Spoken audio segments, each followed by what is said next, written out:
Vous êtes sur les ondes de Top Pot, votre podcast en français sur la science, l'industrie et la consommation du cannabis.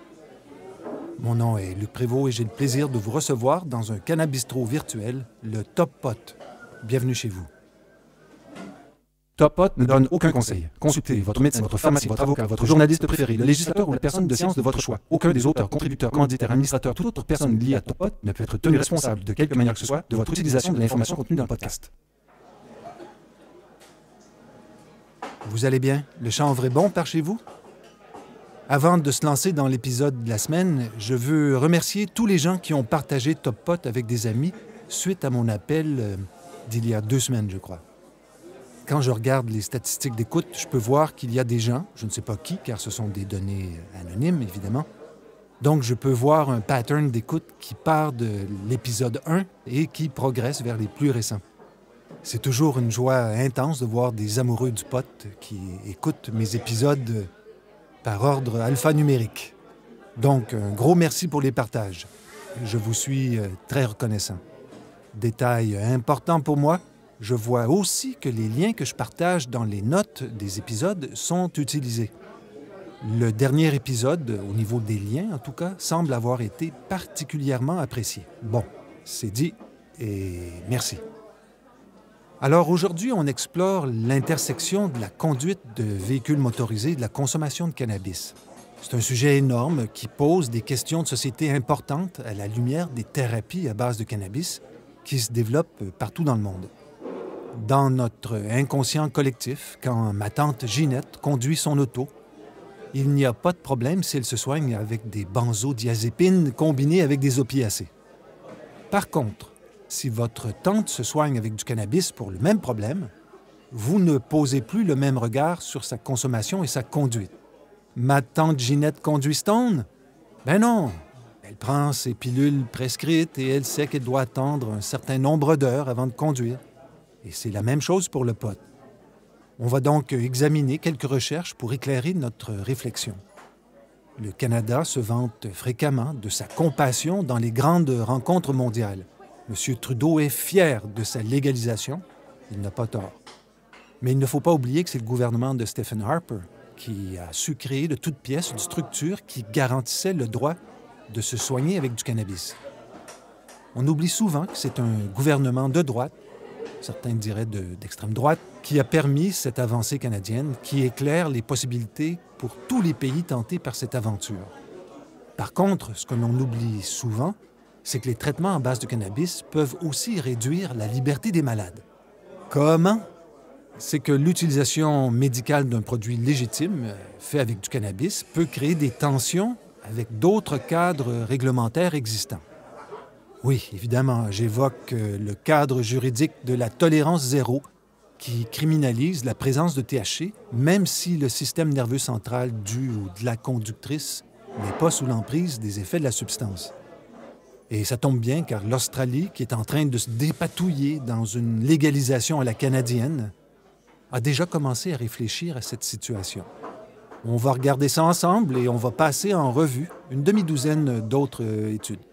Mais d'abord, un peu d'histoire pour replacer la discussion dans un contexte commun. Le cannabis a été retiré du tableau 4 de la Convention unique sur les stupéfiants de 1961, qui est le plus restrictif des tableaux selon tous les experts. Ce retrait a eu lieu en décembre 2020, donc il y a 1 an à peine. Eh bien, il y a un clash immédiat avec les autres cadres réglementaires toujours en place et parfois des clashs avec des nouveaux règlements ou de nouvelles lois. Juste une seconde, hein. Vous le savez, quand je suis au Top Pot, au comptoir du Top Pot, je commence toujours par un café. Une seconde. Et MJ? Oui, moi aussi. Mon habituel, s'il te plaît. Alors, pendant que j'attends mon café, j'en profite pour partager avec vous une ovni. Si vous ne fréquentez pas Top Pot régulièrement, d'ailleurs, Top Pot, ça s'écrit T-O-P-O-T, mais ça se prononce comme dans Top Gun, Top Pot. Alors, si vous ne fréquentez pas Top Pot régulièrement, une ovni, c'est une opinion vulgaire non informée. Personnellement, je considère un véhicule motorisé comme une arme. Le machin pèse quelques tonnes et sa conception, sa forme, qui ressemble à une bulle, est très efficace pour donner un sentiment de contrôle. D'ailleurs, tous les imbéciles qui font des niaiseries sur la voie publique avec leur char, comme on dit en québécois, eh bien, sont sans doute des gens qui ont l'impression d'être contrôlés dans les autres aspects de leur existence. En fait, c'est pas une impression, ce sont des faits, ça, que je relate. Une étude qui date d'une trentaine d'années qui montrait que les gens dans leur voiture sont vraiment dans une bulle, que cette bulle les isole de leur humanité, en quelque sorte. En fait, en leur redonnant un pouvoir qu'ils n'ont pas réellement, mais un sentiment de supériorité dans la relation avec les gens qui sont autour d'eux sur la route, spécialement les cyclistes. Ainsi, pour beaucoup de gens, la voiture est à la fois un havre de paix et un instrument d'expression de leur puissance. Il faut avoir été cycliste, ou il faut rouler dans un coin où les gens ne sont pas gentils, pour comprendre l'idiotie des gens qui perdent patience parce que leur trajet va prendre littéralement entre 1 et 3 secondes de plus. J'ai été agressé cet été à Boucherville. Ça faisait une dizaine d'années que j'avais oublié cette sensation. J'avais un casque, même une visière sur mon casque. C'était pas un casque de moto, par contre. J'avais fait mon stop, full arrêt, et j'ai osé dire à un automobiliste que j'avais la priorité. Pas de doigt d'honneur, juste, c'était mon tour. Ça, c'était trop. Le monsieur qui m'a poussé dans une chaîne de trottoir avait entre 60 et 70 ans. J'ai sprinté comme un fou pour tenter de lui arracher ses miroirs, mais il a sauté les 2 stops qu'il devait faire. Moi aussi, exceptionnellement. OK. L'essentiel de cet ovni, de cette opinion vulgaire non informée, est qu'un véhicule motorisé, qu'il s'agisse d'un vélo, d'une moto, d'une voiture, sont des objets qui peuvent tuer, si on est discret, 1 seconde. Je partage avec vous 2 statistiques pour étayer mon ovni. Au Québec, en 2020, 340 personnes sont décédées dans des accidents de la route. Alors, selon vous, combien de personnes ont été tuées avec une arme à feu pendant la même période au Québec? 14 personnes ont été tuées par des armes à feu, alors que 340 personnes sont décédées dans des accidents de la route. Donc, fait incontournable au Québec et partout ailleurs dans le monde, les véhicules motorisés tuent beaucoup plus que les armes à feu. Ah, merci MJ. Seconde. Ah, que c'est bon. OK. Merci MJ. Donc, replaçons nos interrogations dans le contexte du Québec. C'est la loi constituant la Société québécoise du cannabis, édictant la loi encadrant le cannabis et modifiant diverses dispositions en matière de sécurité routière, qui a été adoptée et sanctionnée le 12 juin 2018. Son texte d'introduction est très clair. Cette loi constitue la Société québécoise du cannabis, une compagnie à fonds social, filiale de la Société des alcools du Québec, dont l'objet est d'assurer la vente de cannabis dans une perspective de protection de la santé afin d'intégrer les consommateurs au marché licite du cannabis et de les y maintenir sans favoriser la consommation du cannabis. Vous notez qu'on y mentionne une perspective de protection de la santé. Je me permets de citer un autre paragraphe introductif de cette loi. Finalement, la loi modifie le Code de la sécurité routière et d'autres lois en matière de transport afin de les adapter aux nouvelles dispositions fédérales qui proposent notamment une révision importante de la section du Code criminel portant sur les infractions en matière de transport en lien avec la consommation d'alcool et de drogue. Dans ce contexte, la loi introduit un nouveau principe de tolérance zéro en matière de drogue en interdisant toute personne de conduire un véhicule routier ou d'en avoir la garde ou le contrôle s'il y a quelque présence détectable de cannabis ou d'une autre drogue dans sa salive. Elle propose de plus de nouveaux mécanismes de contrôle et de sanction. Ainsi, elle permet, entre autres, à un agent de la paix qui a des raisons de soupçonner la présence de cannabis ou d'une autre drogue dans l'organisme d'une personne d'ordonner à celle-ci de lui fournir immédiatement les échantillons de salive qu'il estime nécessaires à la réalisation d'une analyse convenable avec le matériel de détection approuvé. Fin de la citation. Est-ce que vous voyez poindre la complexité du sujet? Votre médecin peut vous prescrire du cannabis, mais vous ne pourrez plus conduire votre véhicule pour aller travailler ou pour reconduire votre enfant à la piscine, car le principe de tolérance zéro va vous trouver fautif 100% du temps, car si vous fumez un seul joint par semaine, vous allez être testé positif tous les jours. même à un seul joint par semaine. Par contre, vous pouvez finir votre bière et aller conduire votre enfant sans problème parce qu'un policier a l'obligation de vous laisser repartir si votre taux d'alcoolémie est inférieur à 0,08. Donc, la première conclusion de l'épisode d'aujourd'hui est que le gouvernement du Québec ne considère pas l'alcool comme une drogue et désire la garder hors du concept de zéro tolérance. L'étude australienne publiée il y a quelques mois à peine est intitulée « Medicinal Cannabis and Driving, the Intersection of Health and Road Safety Policy » ou en français « Le cannabis médical et la conduite, l'intersection des politiques de santé et de sécurité routière ». Vous voyez dans le titre de la recherche où j'ai eu l'idée du titre de l'épisode, évidemment. J'utilise cette recherche australienne car je n'ai rien vu de similaire au Québec ou au Canada. Ça ne veut pas dire que ça n'existe pas, ça veut juste dire que je ne suis pas un expert de ce type de recherche. L'étude commence par décrire les dangers des drogues prescrites en proposant un tableau de leur dangerosité. Personnellement, je trouve toujours ça très payant. On y trouve les antidépressants, les antihistaminiques, les benzodiazépines, employés comme anxiolytiques et antidépresseurs, les hypnotiques de la classe Z et les opiacés. Toutes ces drogues sont tellement dangereuses que les pharmaciens doivent s'assurer qu'un avertissement soit bien présent sur le contenant de la prescription. Il s'agit d'une exigence formelle en matière d'étiquetage. Et comme au Canada, chaque législation en Australie passe des lois qui punissent les infractions relatives à la conduite sous l'influence de l'alcool ou d'autres drogues, qu'elles soient licites ou illicites. Le niveau de confusion, d'affaiblissement ou d'intoxication d'un conducteur est, comme au Québec, évalué sur son comportement tel que perçu par le ou la policier en fonction. Des signes évidents de conduite en état d'ivresse sont nécessaires en Australie pour qu'une accusation soit portée par la police.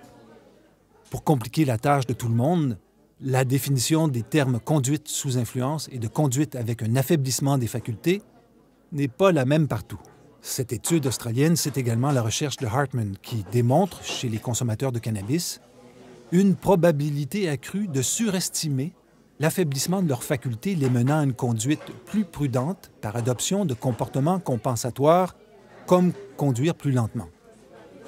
C'est l'inverse chez les consommateurs d'alcool et il y a des tonnes de recherches sérieuses sur le sujet où les conducteurs sous influence ont tendance à sous-estimer leur niveau d'intoxication qui se traduit toujours par une plus grande prise de risque. Je trouve qu'il est important de comprendre qu'aucune des études, y compris celle de Hartman, ne différencie la consommation médicale de la consommation non médicale. Donc, les intentions et les motivations et les obligations ne sont pas les mêmes.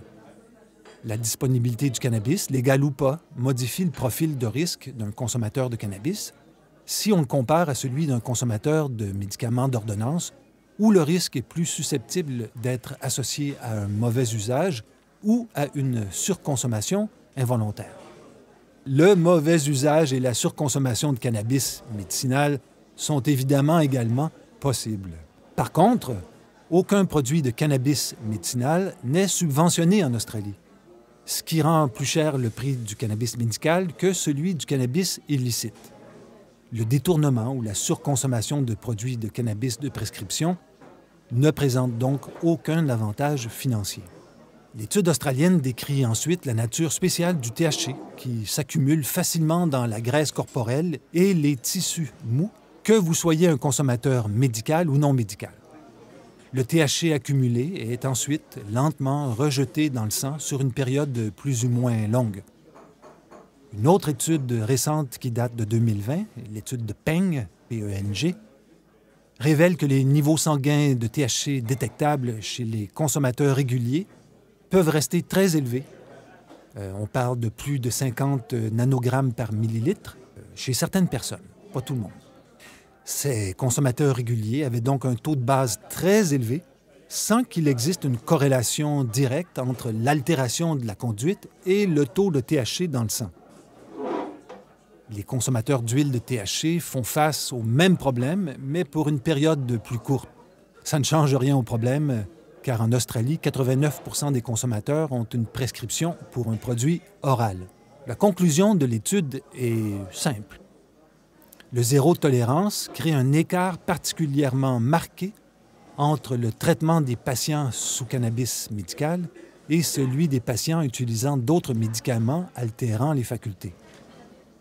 Dans le cas des modèles d'accès uniquement médical, l'étude avance qu'il existe peu de preuves justifiant le traitement différencié des patients sous cannabis médical par rapport aux patients qui prennent des médicaments sous ordonnance classique ayant des effets potentiellement altérants. Mais au Canada, cette conclusion ne s'applique pas car nous ne sommes pas dans un modèle d'accès strictement médical. Alors que pouvons-nous apprendre d'autres études récentes dans un contexte plus large, maintenant éclairé par cette sagesse australienne? Évidemment, il y a des liens pour chaque étude mentionnée. On sait que les adolescents, la catégorie d'âge qui a réduit sa consommation de cannabis depuis les débuts de la légalisation canadienne, bravo pour eux. Bravo pour eux. Eh bien, les ados continuent de conduire après avoir consommé du cannabis, même quand ils savent que le cannabis est associé à des altérations de la conduite. Personne au monde ne peut contester ces faits. Ce type de conduite imbécile, chez un ado comme chez un adulte, s'expliquerait, entre autres, par une certaine forme de dépendance, voire une conduite à risque généralisé. Une autre étude en Ontario démontre que les jeunes qui disaient conduire sous l'influence du cannabis étaient surtout des hommes sans diplôme de premier cycle. Les conclusions, là aussi, sont sans surprise. Beaucoup de jeunes Ontariens conduisent sous l'influence du cannabis et sous-estiment son impact sur leur conduite. J'ai aussi trouvé cette étude qui est une perle publiée cette année. Simulated Driving Performance Among Daily and Occasional Cannabis Users. En français, performance de conduite simulée chez les consommateurs quotidiens et occasionnels de cannabis. Un simulateur de conduite a permis de calculer précisément 2 mesures de performance de conduite.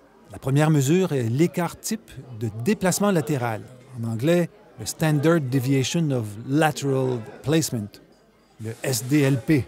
La deuxième mesure est la vitesse enregistrée par rapport à la limite de vitesse affichée dans des scénarios de conduite urbaine simulés. Au départ et 30 minutes après une période de fumage de cannabis de 15 minutes. Les fleurs de cannabis avaient un contenu de THC variant entre 15 et 30 %. Des échantillons de sang ont été prélevés avant et après la consommation. Fait intéressant, des non-consommateurs ont effectué les mêmes scénarios de conduite avant et après un intervalle de repos équivalent. On y apprend plein de choses. Les consommateurs occasionnels avaient un effet similaire à celui des consommateurs quotidiens, mais un taux de THC plus faible dans le sang. Le cannabis fumé a entraîné une augmentation du SDLP chez les consommateurs quotidiens et occasionnels. Seuls les consommateurs quotidiens de cannabis conduisaient plus lentement après avoir fumé du cannabis. Les résultats de l'étude ne permettent pas d'établir de manière concluante que les consommateurs occasionnels présentent une plus grande altération de la conduite que des consommateurs quotidiens lorsque les deux fument du cannabis. Mais il n'y a pas que les Canadiens qui s'intéressent à ça. Les Américains aussi s'intéressent au sujet. La prévalence annuelle, le pourcentage autodéclaré de la conduite sous influence du cannabis, est de 4,5 % pour le pays, pour les États-Unis au complet, mais oscille entre 3 % pour le Texas et 8,4 % pour l'Oregon, où la livre de pot se vend autour de 100 $ après la récolte extérieure en octobre. Plus la consommation est régulière, plus la prévalence d'une conduite sous influence est forte. Ainsi, les consommateurs quotidiens de cannabis présentent une probabilité prédite de 57 % de conduite sous influence. Et plus la consommation régulière est forte, plus ce pourcentage, ou la prévalence, augmente. Et les consommateurs de cannabis qui assument leur conduite sous influence ont une probabilité plus élevée de conduire sous l'influence d'autres substances illicites, de consommer d'autres drogues illicites, de participer à des comportements illégaux et, finalement, de souffrir de détresse mentale. Une autre étude américaine publiée en juillet 2021, intitulée « Mécanisme de l'affaiblissement des facultés par le cannabis, implications pour la modélisation des performances de conduite », cette étude note que le premier problème est la disparité entre les produits de cannabis légalement disponibles et ceux qui font l'objet de recherches. En plus de ça, la rareté des recherches sur les nouveaux modes de consommation, je pense au vapotage, mais aussi à tous les extraits faits maison, qui ont des délais pharmacocinétiques différents. Délai pharmacocinétique veut simplement dire que leurs effets peuvent se déclencher à un rythme différent selon le mode de consommation, selon la personne aussi, évidemment. On n'a qu'à penser à la différence entre l'effet d'un joint, boum, et celui d'un muffin au THC. Immédiatement, tout le monde sait que le joint frappe plus fort. Mais 3 heures plus tard, que se passe-t-il? On arrive à une vérité incontournable pour les mangeables, les produits comestibles. Leurs effets sont difficilement prévisibles, même chez les gens qui consomment depuis des décennies. On sait par contre que le risque d'accident de la route est multiplié par 2 chez les gens qui ont fumé du THC. J'ai trouvé une autre recherche intitulée « Consommation de cannabis et conduite sous influence » qui étudie les comportements et attitudes en fonction de la vente légale du cannabis récréatif au niveau de l'État. On y apprend que la conduite après consommation de cannabis était plus fréquente dans les États où la vente de cannabis est légale. L'Oregon vient immédiatement à l'esprit. Simultanément, la recherche perçoit des attitudes potentiellement protectrices liées à la consommation de cannabis et à la conduite dans tous les États où le cannabis est légal. J'ai partagé cette recherche, même si, selon moi, et c'est une deuxième ovni, une opinion vulgaire non informée, donc je partage cette recherche, même si je n'adhère pas du tout à ces notions de conduite prudente sous influence. Je le répète, un véhicule motorisé est une arme. Et la personne qui s'en sert mal risque de tuer quelqu'un. Est-ce que vous fumeriez avant d'aller dans un champ de tir? Jamais, sauf si vous êtes un militaire. Et ça, c'est une saga pour une autre fois. On revient à nos études et en voici une qui vient tout juste d'être publiée en décembre 2021. Driving Under the Influence of Cannabis, Risk Perceptions and Behavior, a Population-Based Study in Ontario. En français, Perception des risques et comportements en matière de conduite sous l'influence du cannabis, une étude de population en Ontario. Les conclusions ne sont on ne peut plus claires. 90% des adultes pensent que la conduite en état d'ivresse augmente le risque de collision avec un véhicule à moteur. La plupart des adultes, soit 56%, pensent que la conduite sous l'influence de cannabis n'est pas plus sûre que la conduite en état d'ivresse. 90% d'un côté, 56% de l'autre. Vraiment, quand même. C'est une recherche qui fait quand même un peu peur, Vraiment, les Canadiens. OK. Je dois l'avouer, j'ai été surpris de voir autant de recherches différentes sur le même sujet. Je vous donne un exemple. On sait maintenant que la fréquence de la consommation de cannabis est un prédicteur réel de la conduite à risque chez les jeunes conducteurs. Mais comment isoler cette consommation de certains traits personnels comme l'impulsivité? L'impulsivité peut être décrite comme une urgence positive ou négative, une absence de préméditation, un manque de persévérance et une recherche de sensations qui sont aussi corrélées avec une conduite à risque. L'étude en question observe donc les effets de la fréquence de la consommation de cannabis sur la conduite à risque tout en tenant compte de l'effet de 5 traits d'impulsivité. L'échantillon, composé de 209 conducteurs âgés de 17 à 25 ans, a rempli une série de questionnaires d'auto-évaluation sur leur comportement routier, leur consommation de cannabis et leurs traits d'impulsivité. Les résultats ont montré que la fréquence de la consommation du cannabis était significativement associée à une conduite à risque au-delà des 5 traits d'impulsivité mesurés. L'urgence positive est le seul trait d'impulsivité qui reste significativement associé à la conduite à risque. Finalement, la fréquence de la consommation de cannabis est comme prise en sandwich entre la recherche des sensations et la conduite à risque. Les chercheurs concluent donc que le gouvernement devrait cibler les utilisateurs les plus fréquents pour leur campagne de prévention, car il semble être la tranche d'âge la plus apte pour transgresser le respect de la vie des autres sur la route. Et pendant que l'on discute de valeurs, j'attire votre attention sur une recherche de Brandon Scott aux États-Unis qui vient nous informer d'un système de croyances associé à la conduite sous l'influence du cannabis par la modélisation de 2084 enquêtes menées auprès d'adultes. La conclusion est complexe et là, je la cite plus ou moins texto. Les résultats de cette analyse indiquent que le comportement de conduite sous influence du cannabis, est prédit par la volonté qui influence l'intention. La volonté et l'intention étaient directement influencées par les croyances de contrôle, les attitudes, les normes et les attitudes envers les personnes qui ne pratiquent jamais la conduite sous influence. L'intention était également influencée par les attitudes envers les personnes qui pratiquent la conduite sous influence. L'intention a une plus grande influence sur la conduite intoxiquée que la volonté seule. Intention et volonté, on n'en sort pas. Ce que dit la recherche de Scott reprend un concept qui avance que l'obésité est une maladie contagieuse, pas comme un rhume, mais plutôt comme une propagation involontaire, un comportement influencé par imitation des semblables et la réjection des autres. C'est un sujet fabuleux. Juste un instant, il est quelle heure, là? Oh, c'est l'heure. Une seconde. Et MJ! Merci beaucoup. Bonne semaine. OK, c'est le temps de se ramasser. Alors, conduire et consommer en même temps, est-ce un comportement à risque? Si on compare les accidents de la route au nombre de morts causés par des armes à feu, on a bien vu que la voiture est un objet beaucoup plus dangereux dans les mains de gens qui ne se préoccupent pas de la vie des autres. C'est un fait. La prise de risque sur la route est aussi un phénomène connu. On parle même d'homéostasie du risque. Ça veut dire quoi? Ça veut dire que si votre nouveau véhicule est équipé de freins plus performants, vous allez simplement retarder le moment où vous freinez habituellement. C'est exactement comme les casques de football qui sont de plus en plus performants. Les commotions restent toujours aussi élevées. Pourquoi? Parce que les joueurs adoptent des comportements encore plus violents. Ils se transforment d'ailleurs parfois littéralement en obus. L'homéostasie du risque, c'est juste ça. Maintenant, si on s'intéresse au cannabis médical. Non, je peux faire une meilleure formulation. Maintenant, si on s'intéresse aux malades qui se soignent avec du cannabis, est-il normal que le zéro tolérance s'applique dans leur cas?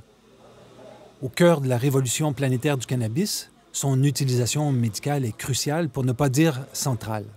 Certains chercheurs prétendent même que toutes les utilisations du cannabis sont plus ou moins d'ordre médical. Cette recherche du mieux-être est réelle et universelle. Alors, si on vous disait que vous ne pourriez plus utiliser votre véhicule en cas d'une thérapie avec du cannabis, que feriez-vous?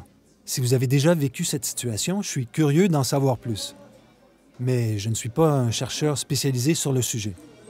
Si vous avez des connaissances spécifiques sur le zéro tolérance pour la conduite automobile dans le contexte d'une thérapie avec du cannabis, n'hésitez pas à me contacter, lucprévost@hotmail.com.